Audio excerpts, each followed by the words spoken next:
So the house we're at right now belongs to a man named Mark Huber, who inherited it from his mother, him and his two sisters. His sisters live in Florida, I believe. One of them I know for sure does. He's in cancer remission. Actually had prostate cancer and is literally, as we speak, is lives right up here. He's one of the only ones actually living in-house right now with a friend of his. So the situation we have with this house, which is pretty dire, as you can see up here where Jay is right now, there's an amount of property where we're standing right here that actually was a part of his property. This was a lawn, and the creek ran through here and came along right here. And in the beginning, it changed course. Mother Nature had a different idea for it. Came, dug out this bank here, and pretty much almost washed his house away. And the problem we're having with this house is, obviously the water erosion is a big deal. This house sits on what they call a pre-stressed beam, which is an arced beam that the weight of the house brings the beam down. So removing any weight from it could cause problems with the pre-stressed beam. The house needs to be jacked back up. I've taken pictures of this house every single day for the past 3 weeks, and the cracks and fissures where you can see Jay climb up right now. I'm afraid that if I was to jack this house up, I wouldn't be able to spread out the footprint of the PSI without risk of popping off a big chunk of this thing. This house, saving this house, would be a morale booster and would build confidence in the community, which it already really has. We're in the Wild Wild West. Once we cross this creek right here and we continue on up here, that's completely cut off, and the Yancey County Planning Commissioner was here and told us firsthand that everything beyond that creek is not going to fit into the FEMA profile or the funding profile because of the damage, and there not being enough live-in residents beyond there. So this is the last home to receive any kind of assistance. And so we fear that what's going to happen with this place is that once they come in to look at it, it's going to get a red tag on it, and that's going to be the end of the story. And I don't know what you think or what anybody else thinks watching this, but as you can see from the video that you're getting right now and from my narrative of this thing, this house can be saved. This house is more about community, humanitarian effort, humanizing the situation back to a place where people feel confident that the government who failed in the beginning, that's just now starting to make a step into things, comes secondary to the people who really mean it and are really trying to make this stuff happen. Where we are now, we've crossed past the Mark Huber house over Cattail Creek. We're heading up into what they call the tennis court area. And this is completely cut off. The funding will not reach this place because there's not enough live-in residents beyond this. People have a hard time. The ones who live up here have a hard time even getting here in their side-by-sides. Parking down at the bottom of the hill, switching over groceries to a side-by-side, ripping up here in a side-by-side, having to go through the whole ordeal of witnessing everything both ways. It's a never-ending pop-up book of destruction, and there's ghosts here. Just many ghosts are surrounding us at all times. That's the truth. A lot of people just came here just to get away from the world, you know, and now the world has come crashing down on them, and they have no choice but to allow people like us. We're up in here. We are up in tennis court. This is tennis court. We're up here in the thick of it right now.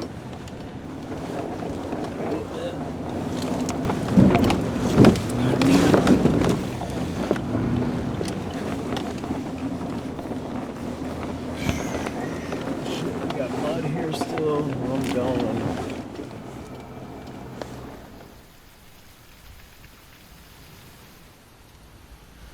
So here we are at the top of the world, pretty much in heaven with a big dose of hell. This is a double slide here. This is one of many thousands of slides like this, literally thousands of situations like this. This house isn't going to be saved by any conventional means whatsoever. Looking at it from where I'm standing right now, I can understand why. I don't know what could even possibly be done to save this house, The cost, if it was to be paid for out of pocket, would be astronomical, no doubt. And it would take a real team of real soldiers to come up here and figure out what to do about this property. I have it on very good authority that this house has been abandoned, not abandoned by its owners, but abandoned by the powers that be as far as funding. I mean, you know, you can't save everybody, and this is one of those houses that's really just too bad that I don't know what could be possibly even be done. This is one of thousands of situations that we have up here. Some are worse than others. So far in my stay here for the past, I've been out here, North Carolina now since day 5 of the event. Spent most of my time in B-Log in the beginning, and then I came out here and I've been in Pensacola here for about a month and a half now. And of all the homes I've seen, this is pretty much the one that's the most heartbreaking, because the house still stands, and I just know what it's like to lose a house. And it kind of makes me feel emotional to just think about the people who come up here to see this place. It must be just totally overwhelming. They had a slice of heaven up here. The view here right now in all this devastation is just absolutely majestic. We're probably somewhere in the neighborhood of 3,700 feet above sea level right now. This is right about at the snow line of the Appalachian Mountains. This is, we are in real Appalachia right now. This has been cleaned up. This is what you call clean. We're here, Mountain Farms, and it looks like a disaster zone, but this place has actually been cleaned up many, many weeks after the event. The road here was completely washed out. This is life as it's going to be for a while for these people, but this is a main road. You leave this road, you get up into the hillsides. Nothing's been done up there, you know. People are traveling through 10 inches of mud and water crossings to get home. That's where the machinery is needed, bigger equipment. You know, we're running little 16,000 pound machines and a 40,000 pound machine. People need gravel. If there's like rock crushers, excavators, pneumatic hammers to break rocks. There's a few houses we had a visit to earlier today, and they're sitting on banks like this, with tons of rock at the bottom, you know, stacking that rock up, making a bigger wall and putting earth back in there so it's stable and the house doesn't have to be condemned. And if the banks continue to erode, then there's not going to be homes. Every day it happens. You can sit here on a job and every 10 minutes you hear rocks falling, the banks eroding as we speak. This is timely stuff that needs to be done sooner rather than later.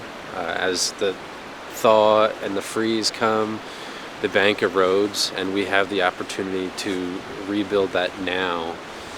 The only thing we really lack is just bigger machinery.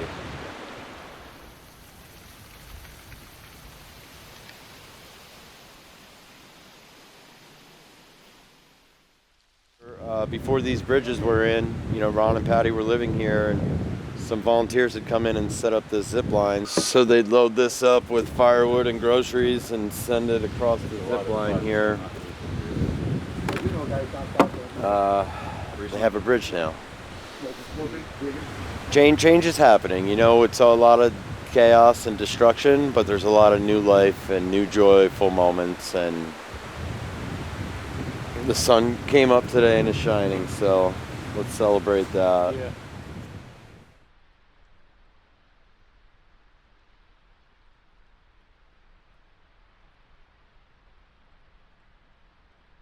This barn was just full of, you know, tractors, bunch of car parts, tools, tires, all of that. This is all right.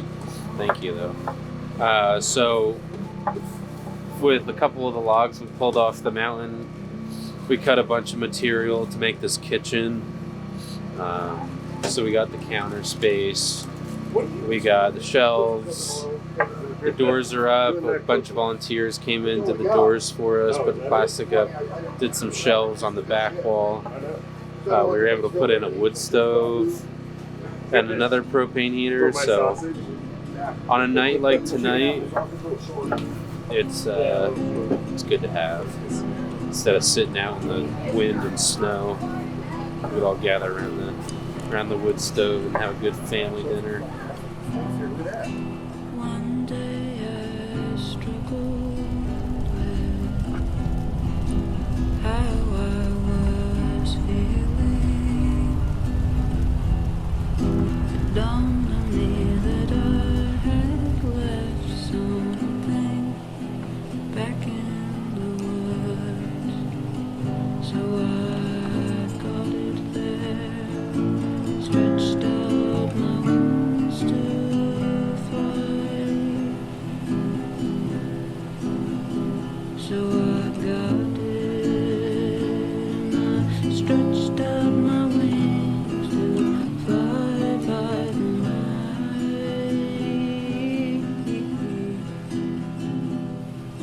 Stretched out, so I fly like a bird tonight. I should tell.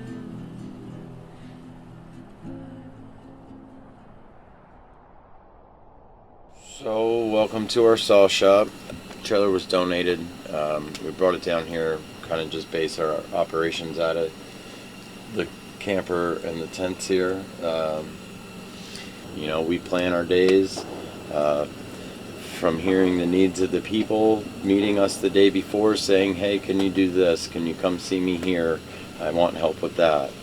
We came down with the idea to build bridges and cut trees, and found that there's a lot more need. We'll be open to what the day presents, what God's doing. If He says, hey, I want you to do this today, we won't let our ego get in the way.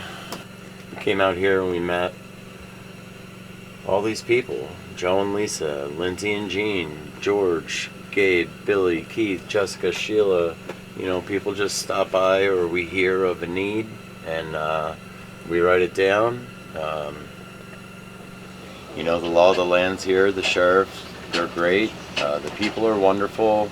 The volunteers are great, but throw in everybody's full plate of what they've had to deal with that day, and things become difficult real quick. There isn't a big FEMA presence. There isn't a big government presence of here. We're here to help. So the community is relying on those that are willing to leave their comfort zone and drive out into the disaster zone. Todd and I came down from Pennsylvania as adventure buddies, just wanting to help out the people here. We are in a position just like everyone else. We had a home, we have businesses, we have family members, we have neighbors, but there's too much unrest here, and we weren't comfortable with living life day to day as we knew it. So Todd packed up his sawmill.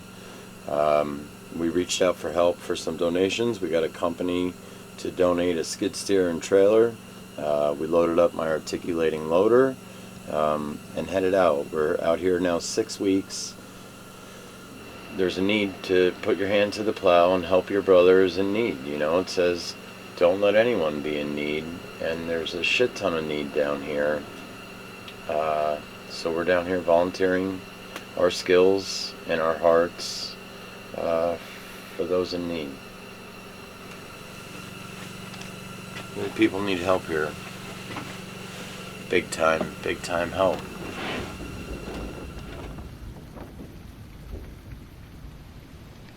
My name's Brian Delaney. I live just on the other side of Burnsville, and I've been here since about day 6 of the storm. Before that, I was down in Asheville helping out my employees as well as other business partners who were affected really badly down there. And then I had one of my employees bring me up here to Pensacola because they had a nephew here, and I started serving at that point and working alongside the people of Pensacola and just so many other great volunteers.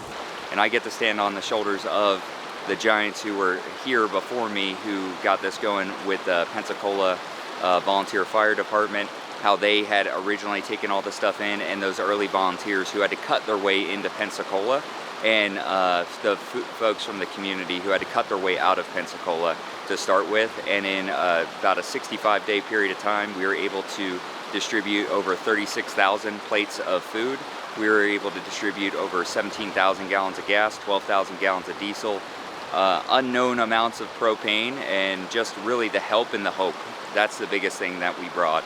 And all the volunteers came alongside and helped to bring that help and hope as a reality to folks who had just been decimated. They had their whole lives, in some cases, washed away.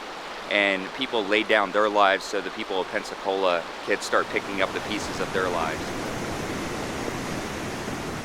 So my assessment of the whole thing, if it's talking about people's needs, what we're trying to accomplish out here, and what's still needed to move forward, I know that it gets to the point where a lot of people might feel apprehensive about things. We're really actually going through a transition here, and like Brian was saying, the rain is not a comforting sound anymore, and one good couple days of rain could unravel everything that we've already done here. So I just want people to feel confident knowing that there are teams of people here who are documenting what we're doing, whilst working at the same time, self-documenting, showing people where their donations are going, which are very much needed. There is an immediate need for things. People are cold out here, you know what I mean? Fuel is a big need.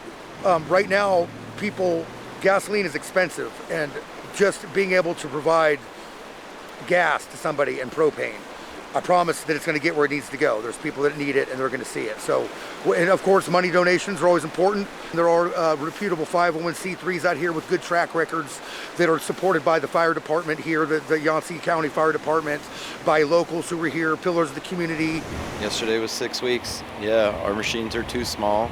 There's a great need here, immediate need for help, whether it's financially, spiritually, cooking a meal. People here are really hurting. We've been able to do a lot with what we brought down. Been able to build bridges, restore fencing, siding for barns that need to be rebuilt, and so on. And right now we've kind of found ourselves in this spot where in order to keep going, we need to get some bigger equipment in order to access some of these areas and fix things along the way. We find ourselves naturally walking into the chaos. Like Todd mentioned, if it's paddling over waterfalls or climbing ice mountains, we're just drawn to that. We are here helping those in need. We're looking for the others. These people aren't getting the help they should be getting right now. If it wasn't for the volunteers, I'm not sure where we would be specifically, but I don't think we would have gotten this far. That being said, there's still a lot to be done. A lot to be done. People want to put this money for tax-deductible reasons toward things that are where it can have the biggest impact on people. Right where I'm sitting, that's where you can have the biggest impact with people. It doesn't. There's a lot of groups out here. Vet the groups, understand that the people who are doing the work try to get the money in their hands as soon as possible, and I know more information will be on this video, so you can direct that to the right places. And come alongside us. Don't just send the money. Come alongside us and work. Come alongside us and see this. Not to take pictures, not to be a part of a video, but to be a part of a recovery effort that when we leave, the people of Pensacola will be able to say, we did it. Not the volunteers did it, but we did it. We rebuilt this community. We're back. We're better than ever. And so many people in this community are coming together. And we hope to be the catalyst for that communion that they can all have in that celebration of not getting back to normal, but getting back to new.